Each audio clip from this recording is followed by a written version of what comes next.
Less than 3 hours until polls close in the Mequon-Thiensville School District recall election. Fox 6's Bill Miston joins us live in Mequon, where it's already been a busy day in what is a hotly close-watched contested race. Well, Ben, if we're going to use lines as a barometer, just take a look behind me. You can see that lines continuing to stack up outside of Mequon City Hall this evening. Polls closing in just a couple hours. It's a recall race where both incumbents and challengers are hoping for a large turnout. Car horns honked as people lined up to enter Mequon City Hall, one of the polling locations for the Mequon-Thiensville School Board recall election. Why did you come out and vote today? Because I think it's an important issue. I think that the school district, I have grandchildren here, and I think it's really important that they get the right education. I think it's a time for some change. Incumbent Wendy Francoeur, elected to a 3-year term in the spring 2020 election, challenged by Cheryl Revolts.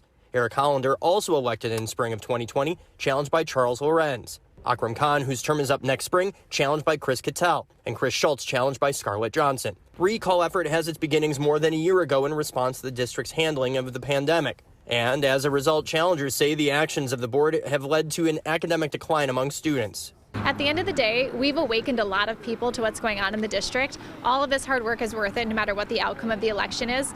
Supporters of the challengers and incumbents hoping for a large turnout. What I'm hoping for today is that everybody votes and make sure they make an informed decision. Political observers say recall elections are good on paper, but it seems to me that we've got a form of democracy in America where we elect people to a fixed term. Nobody gets an indefinite term. And then at the end of that term, we as the voters decide, do we like what they did? Do we not like what they did? That's what elections are for. They're for accountability.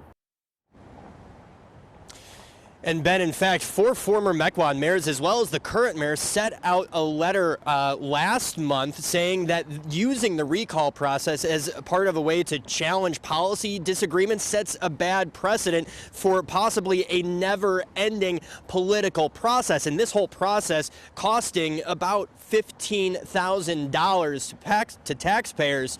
And polls, well, they'll remain open until 8 p.m. tonight. Reporting live in Mequon, Bill Miston, Fox 6 News. We'll have the results right away at fox6now.com. Bill, thanks.